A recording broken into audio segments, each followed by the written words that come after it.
नमो नमः। अहम अस्मि लोकेश कुमार शर्मा। राजस्थान सरकार वेदांतयो CSR इनिशिएटिव ई कक्षायां भवतां समेषां हार्दं स्वागतम् अभिनन्दनं च। अस्याः ई कक्षायाः तकनीकी सहयोगी अस्ति मिशन ज्ञान। आगच्छन्तु पाठं पठामि बच्चों। गुरु उपदेश के बारे में हम पढ़ रहे थे। गुरु का उपदेश चंद्रापीड़ को मिल रहा है। गुरु का नाम है शुकनास, उनका उपदेश चंद्रापीड़ को मिल रहा है। चंद्रापीड़ तारापीड़ का बेटा है। उसी पाठ को हम आगे लेकर प्रस्तुत हैं। क्या कहता है गुरु?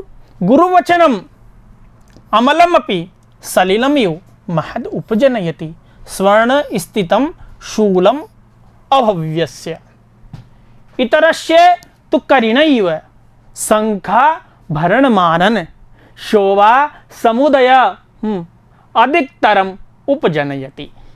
देखो बच्चों क्या कहता है? गुरु वचनम अमलम अपि, गुरु का वचन क्या है? निर्मल होते हुए भी, बिना मल के होते हुए भी, निर्मल होते हुए भी, सलिलम इव महद उपजनयति स्वर्ण स्थितम शूलम अभव्यस्य।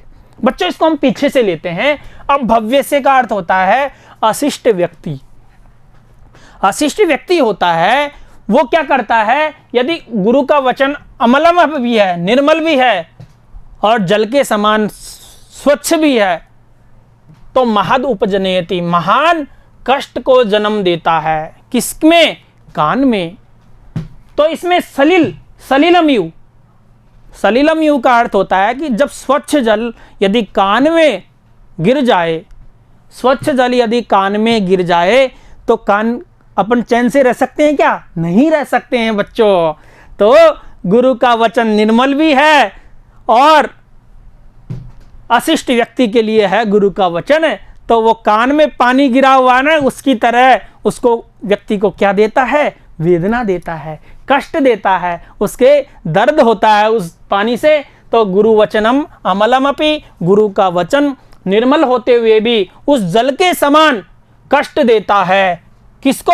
अभव्यस्य को, यानी अशिष्ट व्यक्ति को कष्ट देता है। यदि कोई अशिष्ट व्यक्ति है, गुरु का वचन उसके लिए बहुत अच्छा है, फिर भी उस व्यक्ति को वो गुरु का वचन, गुरु की कही हुई बातें क्या लगेगी?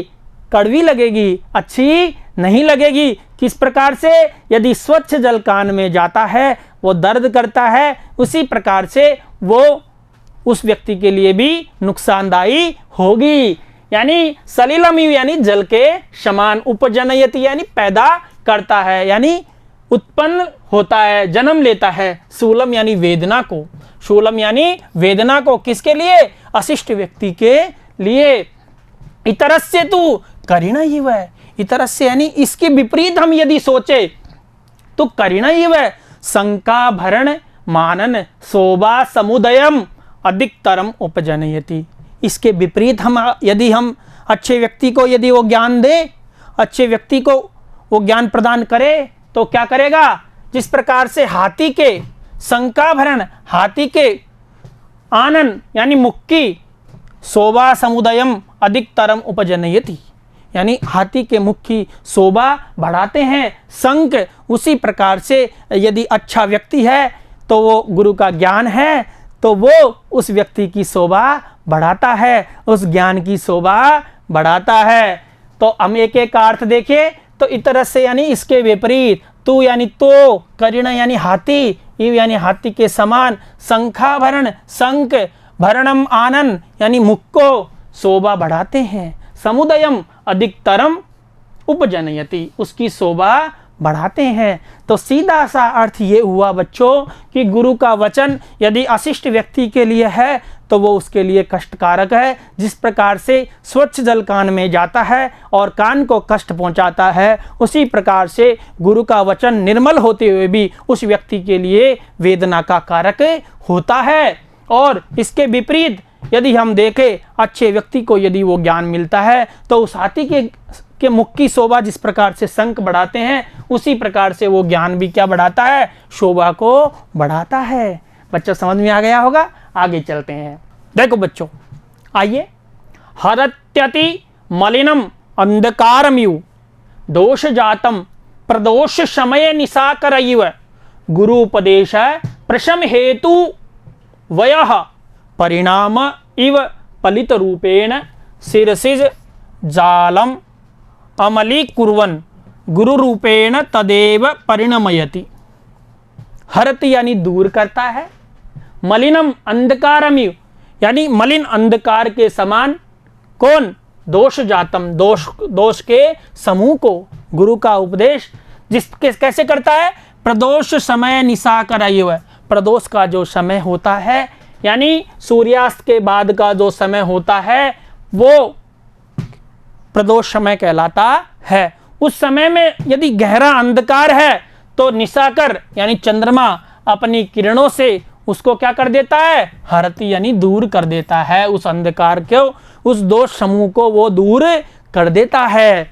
उसी प्रकार से गुरुपदेश है, गुरु का जो उपदेश है, प्रशम हेतु वयः परिणाम युव, गुरु का उपदेश है वो क्या होता है? प्रशम हेतु वय, प्रशम हेतु यानी शांति का हेतु होता है।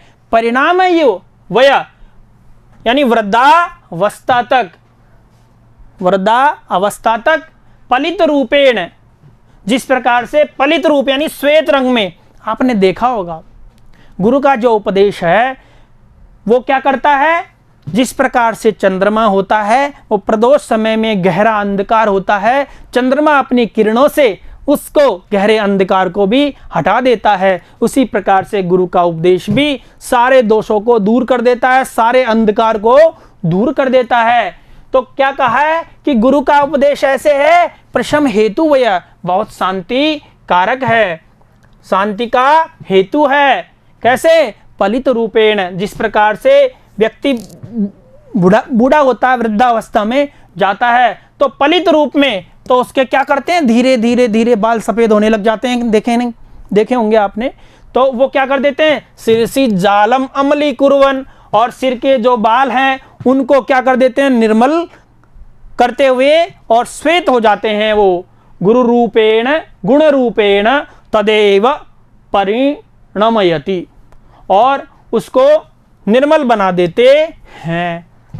तो क्या कहते हैं? देखो सीधा सा सारे का अर्थ यदि हम देखें पूरे गद्यांश का, कि जिस प्रकार से चंद्रमा गहरे अंधकार को भी अपनी रोशनी से दूर कर देता है, उसी प्रकार से गुरु भी अपने उपदेश से सारे दोषों के समूह को नष्ट कर देता है। और जिस प्रकार से कैसे व्यक्ति बूढ़ा होता है, वृद्धावस्था में जाता है, तो वृद्धावस्था में जब जाता है तो पलित रूप में श्वेत उसके जो गुच्छ हैं उन बालों को अम्ली करते हुए यानी स्वच्छ करते हुए, बिना मैल के करते हुए, यानी अच्छे लगते हैं नहीं बूढ़े के व्यक्ति के। वृद्ध अवस्था में जब जाता है सारे बाल सफेद हो जाते हैं धीरे धीरे, तो क्या होते हैं? वो गुण रूपेण तदेव परिणामयति, यानी गुण रूप में उनको परिवर्तित कर देते हैं। कहते हैं ना कि सफेद बाल आए हैं, बहुत अनुभव से आए हैं, तो इस प्रकार से वो व्यक्ति को बदल देते हैं। आगे कह रहा है बच्चों, अयम एव चानास्वादित विषय रसस्यते कालः उपदेशस्य कुसुम सर प्रहार जर्जरिते ही हृदय जलमिव गलति उपदिष्टम। बच्चों ये क्या कह रहा है कि अयमेव चानास्वादित विषय रसस्यते काल उपदेशस्य, यानी अयमेव यही चानास्वादित विषय रसस्य, यानी यही क्या है?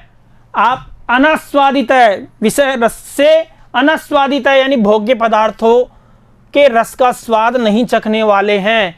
ते यानी तुमने अभी तक भोग्य पदार्थों को नहीं चखा है, उनके रस का आस्वादन नहीं किया है, तो इसलिए तुम्हारे लिए क्या है? यही काल उपदेश का है, यही समय एकदम सही है आपके लिए उपदेश देने का, यही समय आपको गुरु उपदेश देने का। कैसे? कुसुम सर प्रहार जर्जरिते, यदि कुसुम सर प्रहार जर्जरिते यानी कामदेव के बाणों से छिदे हुए हृदय में जलमिव गलति उपदिष्टम, कामदेव के बाणों के प्रहार से छिदे हुए यानी भोग विलास से छिदे हुए व्यक्ति के हृदय में उपदेश कैसे जाता है? जैसे जलमेव गलति उपदिष्टव्यम। हृदय में जल के समान जैसे पानी बह के निकल जाता है, उसी प्रकार से छिदे हुए हृदय में, भोग विलास से युक्त हृदय में वो उपदेश बह के निकल जाता है। तो आइए बच्चों, इसको हम संपूर्ण को देखते हैं कि यही सही समय है तुम्हारे लिए उपदेश का, क्योंकि अभी तुमने रसों का आस्वादन नहीं किया है। कुसुम सर प्रहार जर्जरिते, यानी कुसुम यानी कामदेव के बाणों से, यानी भोग विलास यदि जो व्यक्ति कर लेता है, उसका जो हृदय छिद्र होता है, उसमें क्या होता है कि उपदेश जैसे पानी बहकर निकलता है, जलमयु जल के समान उपदेश भी गलता है, यानी नष्ट हो जाता है, बहकर निकल जाता है। इसको आप किसी अर्थों में ले सकते हैं। आगे देखिए बच्चों, अकारणम च भवति दुष्प्रकृतेः अन्वयः श्रुतम च विनयश्च। यानी क्या कहता है, देखो बहुत कठिन शब्द आ रहे होंगे बच्चों, ये पाठ बहुत शब्दार्थ की दृष्टि से बहुत कठिन पाठ है, तो आपको थोड़ा अध्ययन के हिसाब से इसको थोड़ा सीरियस लेते हुए, इसको गंभीरता से लेवे पाठ को। और कारणम च भवति यानी बिना कारण के होता है। क्या होता है, दुष्प्रकृते अन्वयः श्रुतम च विनयश्च, यानी दुष्प्रकृते यानी दुष्ट प्रकृति वाले, अन्वय यानी वंश, दुष्प्रकृति वाले व्यक्ति का यदि वंश कितना ही अच्छा हो, श्रुतम च विनय से उसका विनय और उसकी विद्या शिक्षा दीक्षा तो वो क्या हो, कितनी अच्छी हो, लेकिन उसकी प्रकृति दुष्ट है, तो वो व्यक्ति सन्मार्ग की ओर उसको नहीं ले जा सकते हैं। और कैसे कि चंदन प्रभो न दहति किम अनलः, क्या चंदन की लकड़ी है ना, चंदन का जो प्रभाव है, चंदन की जो न दहति किम अनलः है, क्या चंदन की आग जलाती नहीं है, जलाती है, निश्चित रूप से वो भी जलाती है। तो चंदन कितना अच्छा है व्यक्ति को, आपने देखा होगा चंदन को सिर पे लगाया जाता है तो वो बहुत पवित्र लकड़ी मानी जाती है, लेकिन वो अग्नि भी क्या कर देती है, जला देती है।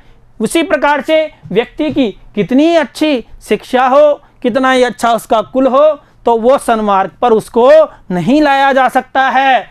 किम वा प्रशम हेतु नाम भी, क्या प्रशम हेतु ना यानी शांति के कारणों से न प्रचंड तरी भवती। आपने देखा होगा समुद्र बड़ा शांत होता है, लेकिन समुद्र की आग क्या होती है, वडवा नलो वारिणा, उस समुद्र की भी आग है ना, वो भी क्या वडवानल यानी समुद्र की जो अग्नि, वो भी क्या होती है, प्रचंड तरी होती है, भयंकर होती है, प्रचंड होती है, वो भभकती है। तो शांति के कारणों में से एक समुद्र भी है, लेकिन उसकी भी आग व्यक्ति को जला सकती है, भभकती है वो भी। उसी प्रकार से व्यक्ति का कितना ही अच्छा कुल हो, कितना ही अच्छा वंश हो, कितनी अच्छी उसकी शिक्षा दीक्षा हो, तो वो भी व्यक्ति को सन्मार्ग की ओर नहीं ले जा सकती है। कैसे कि जिस प्रकार से चंदन की लकड़ी भी जलाती है, चंदन बहुत अच्छा होता है लेकिन फिर भी वो जलाता है। समुद्र की शांति बहुत प्रिय होती है, लेकिन वहाँ भी यदि अग्नि है तो धधकेगी। तो इसी प्रकार से व्यक्ति को भी हमेशा विनम्र विनयशील रहना चाहिए। आगे चलिए, गुरु उपदेशश्च नाम पुरुषाणाम अखिल मल प्रक्षालन शमम अजलम स्नानम अनुपजात पलिता दिव्यै रूप्यम मजरम वर्धत्वम अनारोपित मेदोदोष गुरुकरणम। बच्चों आइए कि गुरु उपदेशश्च यानी गुरु उपदेश जो नाम है वो क्या करता है, पुरुषाणाम पुरुषों का, अखिल यानी सारा, मल यानी कलुषता को, प्रक्षालन समम यानी धोने में सक्षम है, धोने में समर्थ है। वो भी कैसे, अजलम स्नानम बिना जल के स्नान के समान। गुरु का उपदेश पुरुषों में समस्त प्रकार के कालुष्य को बिना जल के स्नान के समान पवित्र कर देता है। इसमें क्या होता है, अनुपजात पलिता दिव्य रूप्य मजरम वर्धत्वम व्यक्ति बूढ़ा हो जाता है, उसके सफ़ेद बाल हो जाते हैं, लेकिन गुरु के उपदेश से वो व्यक्ति क्या रहता है, कभी भी उसमें क्या होता है, बुढ़ापा नहीं आता है, वर्धत्वम को वो प्राप्त नहीं करता है। अनुपजात पलितादि वैरूप्यम, इसमें केशों की सफेदी विरूपता उत्पन्न नहीं हुई हो, यानी गुरु बाल कितने सफेद हो गए हो, कितनी श्वेतता आ गई हो बालों में, लेकिन गुरु का उपदेश उसके भी धारण नहीं करता है, यानी बुढ़ापे को प्राप्त नहीं करता है। हमेशा व्यक्ति यदि गुरु का उपदेश है उसके पास तो वो हमेशा युवा बना रहता है। अनारोपित मेदो दोष गुरु करणम, और जिस प्रकार से अनारोपित यानी मोटा, जिसमें चर्बी दोष नहीं बढ़ाया है, अर्थात गुरु के उपदेश से चर्बी दोष भी यानी मोटापा नहीं आता है। गुरु का उपदेश उसको गुरु करणम, और उसमें गुरुत्ता उत्पन्न करने वाला, उसको महान बनाने वाला होता है बच्चों। तो गुरु के उपदेश की अपने आप में बहुत बड़ी महिमा है कि वो समस्त प्रकार की बिना जल के कलुषता को नष्ट कर देता है, और उसमें कभी भी बुढ़ापा नहीं आता है, उसमें कभी भी मोटापा नहीं आता है, बल्कि व्यक्ति को क्या कर देता है, गुरुता उत्पन्न महान बनाने वाला होता है। आइए आगे चलते हैं। स्वर्ण विरचनम अग्राम्यम कर्णाभरणम अतित ज्योति आलोक नोद्वेग कर प्रजागर विशेषेण तु राज्ञाम बिरला ही तेषाम उपदेष्टारः। बहुत बड़ी राजाओं के लिए बात कही है। ये क्या कही है, स्वर्ण विरचनम अग्राम्यम, यानी जो सोने का बना हुआ नहीं है, अग्राम्यम जो सुंदर है, कर्णाभरणम यानी कानों का अलंकार है, अतीत ज्योति यानी चमक धमक से जो रहित है, ज्योति आलोक है यानी ज्योति है, और आलोक का मतलब प्रकाशवान है। यानी गुरु का उपदेश क्या है कि जो सोने का भी नहीं बना हुआ है, गुरु का उपदेश कोई सोने का थोड़ी बना हुआ है, लेकिन अग्राम्यम फिर भी क्या है, सुंदर है। किनके लिए, कर्णाभरणम कानों का अलंकार है। गुरु का उपदेश कोई सोने का थोड़ी बना हुआ है, लेकिन फिर भी यदि गुरु का उपदेश सोने से भी सुंदर है, अग्राम्य है।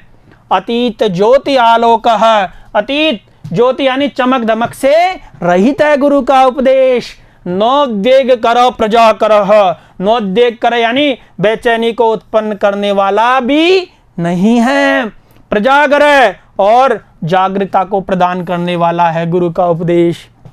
गुरु का जो उपदेश है वो बेचैनी उत्पन्न नहीं करता है, बल्कि गुरु के उपदेश से व्यक्ति जागृत होता है, अपने लक्ष्य को प्राप्त करता है, अपनी मन इच्छित चीज को प्राप्त करता है। विशेषेण तु राज्ञाम बिरला ही तेषाम उपदेष्टार है, लेकिन ये राजाओं पर ये बात लागू नहीं होती है, क्योंकि विशेषेण तु राज्ञाम ये बात राजाओं के लिए है कि बिरला ही तेषाम उपदेष्टार है। बिरला का मतलब हो गया यानी बहुत बिरले ही, यानी बहुत कम लोग होंगे ऐसे, तेषाम उपदेष्टार है उनको उपदेश देने वाले।